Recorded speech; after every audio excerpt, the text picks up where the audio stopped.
Estas son grandes noticias para los trabajadores en todo el país, trabajadores y trabajadoras. Desde principios de enero, ¿no? Para quienes no hayan seguido un poco este tema, se dio en la frontera norte, ¿no? Empezó en Matamoros una huelga, ¿no? Que se fue difuminando, ¿no? Diseminando en toda la frontera norte e incluso rebasó la frontera y se fue hacia Estados Unidos.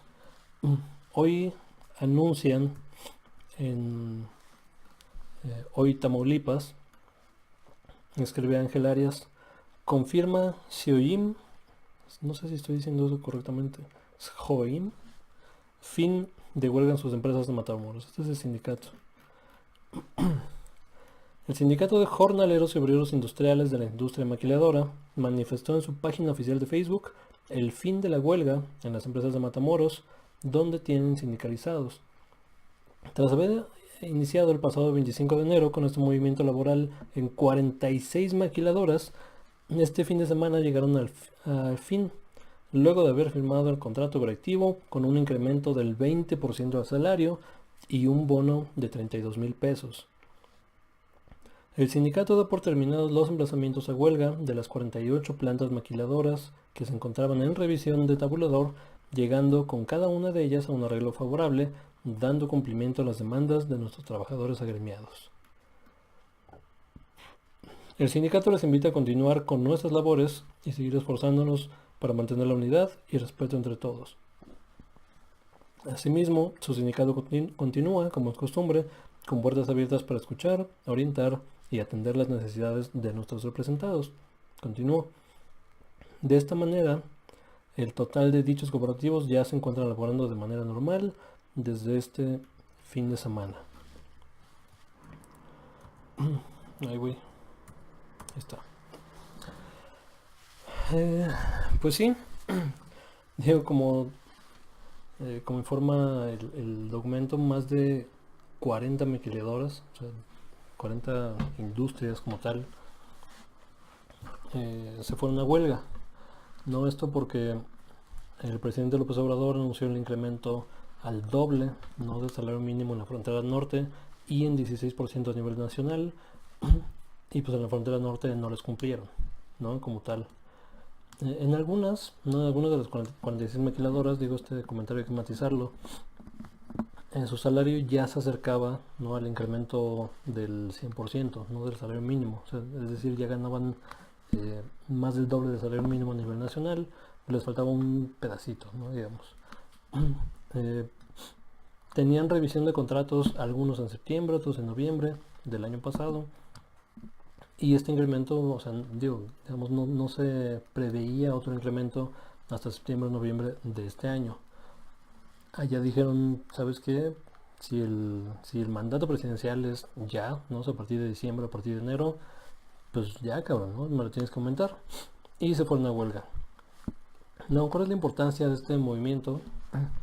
Eh, Digo, primero un poco de historia, ¿no?, de las maquiladoras. Desde poco antes de firmar el Tratado de Libre Comercio de América del Norte, se empezó, digamos, con el modelo neoliberal en la frontera, que beneficia, digamos, principalmente a las corporaciones, ¿no? Las corporaciones gringas, ¿no? Automotrices, principalmente, de ropa, ¿no? Y algunas como Coca-Cola, ¿no?, por ejemplo, que también está por allá. Que de hecho ellos rechazaron la huelga. O sea, sus trabajadores quisieron ir a huelga, se fueron a conciliación de arbitraje y conciliación de arbitraje les dijo su huelga es improcedente porque no tienen nada que reclamar, ¿no? Porque su salario se revisa creo que hasta abril de este año, entonces ahorita no hay nada que reclamar y conciliación de arbitraje dijo no, su huelga es improcedente, no tienen nada. Ahí falta ver qué pasa, ¿no?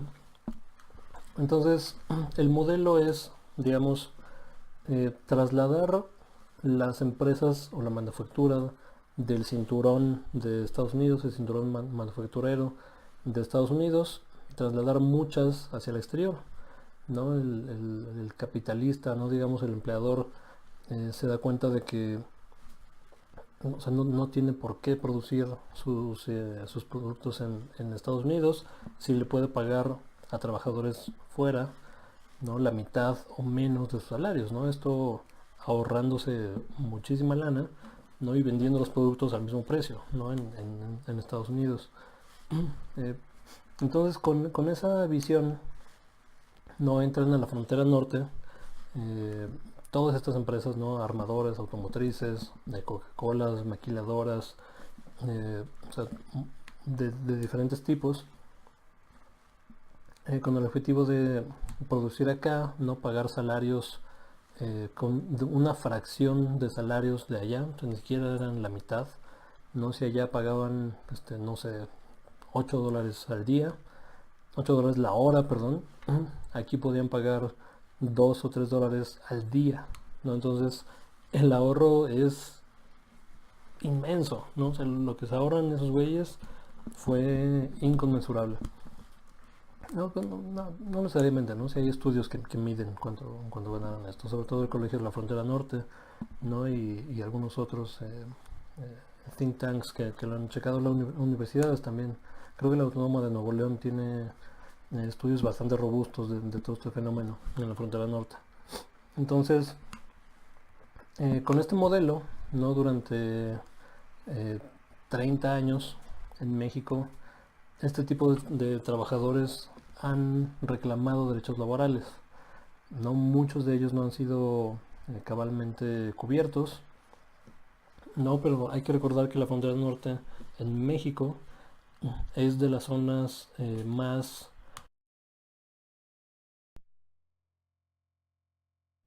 ¿no? O sea, yo estoy a favor de los sindicatos cuando operan a favor del trabajador, ¿no? Cuando operan representando los intereses y como un negociador, no como un contrapeso entre los poderes administrativos, ¿no? Entre la administración, la mesa directiva y la planta laboral. No, incluso yo iría más allá. O sea, si una empresa tiene más de 500 empleados, yo haré un mandato por ley que por lo menos 40% de la mesa directiva sea conformada por trabajadores. No digo esto puede sonar radical, pero existe en Alemania, ¿no? Por ejemplo, o sea que no es un país socialista, ¿no? Ni mucho menos, es un éxito del capitalismo, pero tienen este tipo de reglas donde promueven la representación laboral de una forma que haga más justa, ¿no? La relación empleador-empleado. Eh, pero bueno, ¿cuál es la importancia de este movimiento como tal? Eh, pues que, digo, primero, no ha habido cobertura mediática sobre esto, ¿no? O sea, fuera de medios locales, ¿no? Que es lo que presenté ahorita. Dio Proceso hizo alguna, digamos, una recopilación, ¿no? de esto. También lo leí en el Financiero, ¿no? Por ahí en una página, o sea, ni siquiera primera plana, ¿no? O sea, un poco escondido ahí en el periódico. Pero el Financiero lo retrataba como una, digamos, desde la perspectiva del empleador, no desde la perspectiva administrativa. Nos decían, güey, estos güeyes están formulando nuevas maneras de reclamar derechos laborales, ¿no? Se están aprovechando la ola, ¿no? De López Obrador y populista y todo esto, en el fondo para extorsionar, ¿no? Casi, Dios no lo decían así, pero en el fondo era, güey, o sea, pobrecitos, ¿no? Industriales, pobrecita Coca-Cola, pobrecita Chevrolet, ¿no? Y otras manufacturas, manufactureras, ¿no? No sé por qué me costó trabajo sacar esa palabra, ¿no? De la frontera norte. Digo, fuera de eso, o sea, yo no he visto cobertura mediática en televisión. No le han preguntado a López Obrador y él ha tomado una postura, digamos, bastante cordial, no bastante, yo diría, bastante sensata, en el sentido de que decían, bueno, yo estoy a favor de todos los movimientos, ¿no? Obreros, siempre y cuando se respete, ¿no? Y se piense también en la fuente laboral, ¿no? O sea, no, de un día para otro no puedes incrementar al 500% el salario, ¿no? Porque, o sea, sí vas a quebrar la empresa, ¿no? O vas a afectar en sobremanera el mercado, ¿no? Porque muchas, digamos, el argumento conservador para no alzar los sueldos, ¿no? Es la inflación, no siempre es la inflación. el Financiero lo mencionaba, Bloomberg también lo menciona. O sea, cada vez que hay un argumento de elevar el salario mínimo en cualquier sector, el argumento conservador es vas a generar la inflación. ¿Y por qué generaría esa inflación? ¿No? O sea, ¿por qué un mercado se afectaría negativamente si subes los salarios? No, pues muy fácil, ¿no? Porque las empresas en general son mañosas, ¿no? Y el incremento al salario mínimo no lo pagan ellos, ¿no? Es decir, no lo trasladan directamente a costos administrativos, no recortan de ahí, no van a recortar sus salarios, ¿no? De la mesa directiva.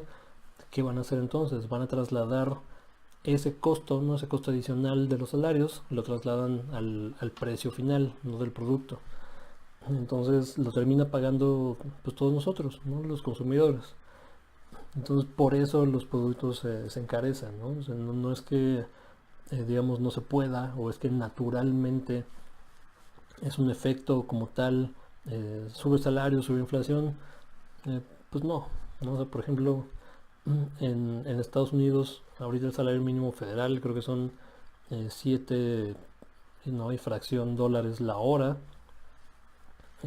Pues no hay una escalada de inflación.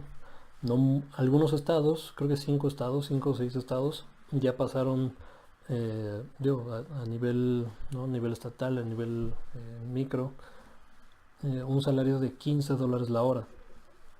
En Australia el salario mínimo creo que es 17, $18 la hora. ¿Y dónde está la escalada, ¿no? Y ola de inflación en Estados Unidos y en Australia? O sea, simplemente no existe.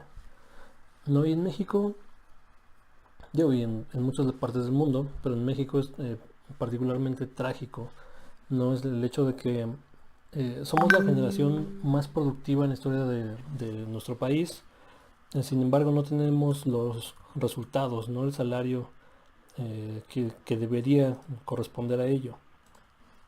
No hay una gráfica muy interesante, no, en otro momento la voy a presentar, pero ahorita tendría que buscarla. Es la relación productividad, ¿no? Salarios, ¿no? Entonces, o sea, hasta 1980, ¿no? 80 y pocos, la productividad y el salario estaban casi atados, ¿no? Como tal. A partir de Ronald Reagan, ¿no? En Estados Unidos, López Portillo acá, de ahí para adelante, ¿no? De la Madrid, de Salinas, Cedillo, todos ellos, la productividad y el salario se desconectan, ¿no? La productividad nunca baja, o sea, siempre, o sea, consistentemente se incrementa. Incluso en crisis, ¿no? En crisis sí ves unos valles, ¿no? Por ahí, entonces 2008-2009 sí ves por ahí un decremento, en el 94 también ves ¿no? Una caída en producción, pero la tendencia siempre va para arriba, ¿no? Hoy somos la generación más productiva de la historia de México. Pero ¿qué pasó con los salarios? Se quedaron parejitos. No se quedaron con los niveles de 1980. López Obrador dice constantemente, y es cierto, que algunos años el salario aumentó menos que la inflación. O sea, esos años, y en una tendencia de 30 años por lo menos, nuestros salarios han perdido el poder adquisitivo, o sea, enormemente. O sea, antes el salario mínimo alcanzaba para una buena parte de la canasta básica, hoy no alcanza para nada, o sea, creo para 5 kilos de tortillas o menos, de hecho. Entonces, esto es una gran victoria para Matamoros, es una gran victoria para Tamaulipas, y lo que no te dicen en los medios de comunicación es que este tipo de cosas funciona, ¿no? O sea, las huelgas, los movimientos sociales, salir a la calle, protestar, desobediencia civil, funciona, cabrón. Lo podemos ver en Francia, ¿no? Con los chalecos amarillos, lo podemos ver acá, ¿no? Con los movimientos, o sea, cuando les pegas en sus bolsillos, ¿no? A los oligarcas, ¿no? A los industriales, ¿no? A los capitalistas, ahí sí reaccionan, ¿no? En Matamoros pidieron ayuda de gobierno, por favor no intercedan por nosotros. Fue Luisa María, sí, alcalde, ¿no? Secretario de Trabajo, a mediar, ¿no? A ver, vamos a los trabajadores, ¿no? Nos sentamos de un lado y administración, ¿no? Por otro lado. Ahí sí pegan el grito al cielo, cabrón. No, pero estos 30 años de robo sostenido de los trabajadores, de saqueo como tal, de una guerra contra la clase media y media baja del país, eh, ahí sí no dijeron nada. ¿No? O sea, ellos felices con sus bonos extra, ¿no? Con sus ganancias adicionales, sacando sus recursos, invirtiéndolos, ¿no? En la bolsa, en ellos mismos, comprando sus propias acciones. Ahí sí no dicen nada, cabrón. Pero cuando un movimiento laboral, ¿no? Se alza, se junta y exige como tal, no, porque este movimiento, digamos, sindical es ajeno al cacicazgo tradicionalísimo de México, ¿no? Desde Lázaro Cárdenas con la CTM, o sea, con las grandes corporaciones laborales, ¿no? Que no eran otra cosa que pues mantén tranquilo a tu sector, ¿no? Un sector militar, sector energía, sector trabajadores no industriales. O sea, tengo a los líderes, ¿no? Los caciques de todo el mundo. Mientras tengo contento a ese güey, él tiene contento al de abajo o a los de abajo y así para abajo, ¿no? Estos no. Y de hecho eso era un tema importante al principio de estas huelgas en Matamoros. O sea, la gente decía, güey, o sea, históricamente buena parte del liderazgo sindical ha estado demasiado cerca tanto de industrias como de gobierno y eso no nos gusta, ¿no? Entonces la importancia de esto es las victorias que se pueden dar, es lo contagioso que puede ser, ¿no? Porque ya estaban llamando a los trabajadores de Walmart, de Coca-Cola, ¿no? Como les había dicho, y de manufacturas y maquilas del otro lado de la frontera, ¿no? O sea, trabajadores y trabajadoras de Estados Unidos se dieron cuenta de que, oye, pues los de allá, los de la frontera sur lo están haciendo bien, güey, ¿no? Y están pidiendo aumento de 20% salarial y un bono, ¿por qué chingados nosotros no? Entonces también se está contagiando para allá. Ahora, ese, es difícil predecir qué va a pasar, no si van a estar contentos con esto, con estas medidas, no van a exigir más, si se va a extender, ¿no? A otros sectores, si por fin Walmart va a hacer un movimiento sindical, que sería fantástico en el país, ¿no? O sea, pagan salarios de hambre, cabrón, muchas veces tienen que tener otro trabajo, ¿no? La gente que ya tiene un trabajo de tiempo completo, tiene que tener otro trabajo medio tiempo o tiempo completo para sobrevivir, güey. Entonces, si trabajas 40 horas a la semana, deberías tener lo suficiente para vivir tranquilamente. Eso no me parece una idea loca, una idea radical. Me parece el más básico de los sentidos comunes. Y felicidades a trabajadores de Tamaulipas por este logro y ojalá que se esparza a otros sectores donde hace muchísima falta en todo el país y en el mundo.